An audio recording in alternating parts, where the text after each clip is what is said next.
Hello and welcome. Today, we're going to train one of the most important skills in English. Not speaking, not grammar, not vocabulary, but listening with clarity. Listening is where real English lives. Many learners feel confident reading English. Some feel comfortable writing English. But when they hear English spoken by different people from different places with different accents, everything suddenly feels confusing. Words seem to disappear. Sounds feel unfamiliar. Sentences move too fast. And learners often think, I don't understand because my English is bad. But that's not true. Most of the time, the problem is not your English. The problem is that English sounds different depending on who is speaking. Today, we are going to change how you listen. We will give your ears direction.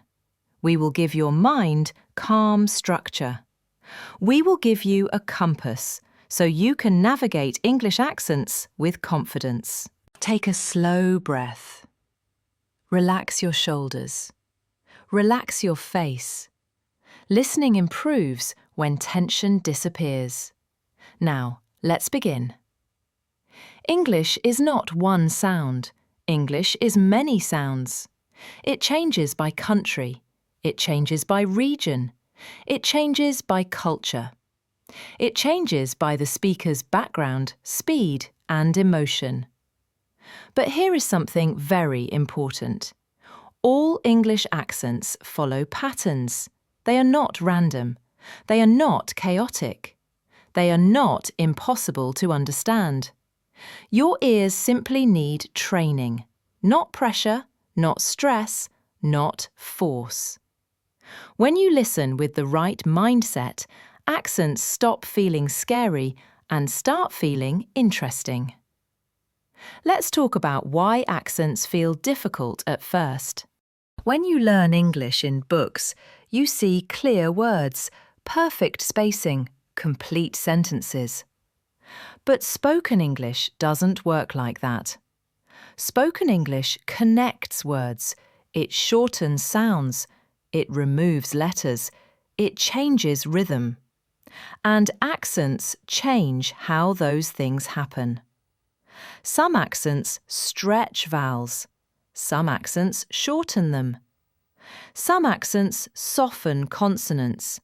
Some accents remove them completely. If your ears expect only one correct sound, everything else feels wrong. But English doesn't have one correct sound. It has many correct sounds. Understanding this is the first step. Now, let's slowly train your listening compass. A compass doesn't tell you every detail, it gives you direction. When listening to English accents, you don't need to understand every word. You need to understand direction, meaning, intent, emotion, rhythm. Native speakers don't listen word by word. They listen idea by idea. You can do the same. Let's practice listening in a new way. When you hear English, don't ask yourself, "What is that word?" Instead ask, what is happening? Is the speaker explaining something, asking a question, agreeing, disagreeing, telling a story? Your brain understands meaning faster than vocabulary. Trust it. Now let's explore how accents differ, calmly, gently, without judgment. Let's start with rhythm. English is a stress-timed language. That means some words are strong and many words are weak. Accents change which parts feel strong. In American English, stress is clear and forward. Strong words are loud and long. Weak words are very short. For example, in American English, I want to go to the store. Sounds like, I want to go to the store. Many sounds disappear, but meaning stays clear. In British English, the rhythm is more even. Words are still connected, but sounds feel more controlled. In Australian English, the rhythm feels relaxed and flowing. Vowels move smoothly. Sentences feel musical. In Indian English, rhythm is often more syllable-timed. More sounds are pronounced clearly. The flow feels steady and careful. None of these are wrong, they are simply different patterns. When your ears expect only one pattern, other patterns feel confusing. But once your ears learn rhythm, accents become easier. Now let's talk about vowel sounds. Vowels are the biggest reason accents sound different. English vowels are flexible. The word day sounds different in America, Britain, Australia, and Canada, but the meaning never changes. Your job is not to copy every vowel perfectly. Your job is to recognize the vowel family. Is it a long vowel, a short vowel, a relaxed vowel? Your ears can learn this naturally through exposure. Now let's talk about consonants. Some accents soften consonants. Some accents remove them. For example, the T sound. In American English, water becomes water. In British English, water keeps a clear T. In Australian English, water becomes very soft and quick. If you wait to hear a strong T, you may miss the word. Instead, listen for the shape of the word, not every letter. Now let's practice a new listening habit. When you hear an unfamiliar accent, say silently, "I don't need to understand everything." This calms your brain. Then say, "I am listening for meaning." This gives your mind direction. Now listen again. Most learners panic when they don't understand immediately. Panic blocks comprehension. Calm opens it. Accents become clearer when you stop fighting them. Now let's talk about connected speech. All accents connect words, but they connect them differently. Native speakers don't speak in isolated words. They speak in sound groups. For example, "What do you want to do?" becomes, "What do you want to do?" Accents change how this connection sounds, but connection always exists. Train your ears to expect connection. Disconnected listening causes confusion. Connected listening brings clarity. Now let's talk about intonation. Intonation is the music of English. Accents change the melody, but melody always exists. Questions rise, statements fall. Uncertainty sounds different from confidence. Even if you don't catch every word, intonation tells you how the speaker feels. That's powerful. Now let's build confidence. You do not need to understand every accent perfectly. Native speakers don't. Americans struggle with strong Scottish accents. British listeners struggle with fast American slang.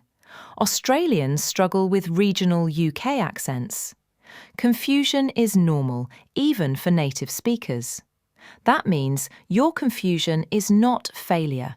It's part of listening. Now let's practice mindset alignment. Repeat silently. I am training my ears. I am not failing. I improve through exposure. Good. Now let's talk about international English. English today is global. Many English speakers are not native. They bring accents from their first language. This is normal.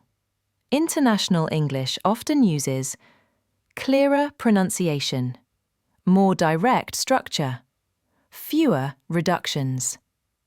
But rhythm and vowels may differ. The key is flexibility. Don't expect English to sound one way. Expect variety. Now, let's slow everything down. Listening improves when you listen without judgment.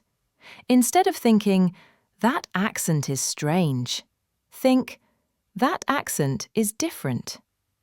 Curiosity improves comprehension.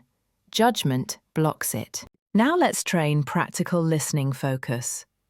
When listening to any accent, focus on stressed words. Ignore small function words. Follow emotion and rhythm.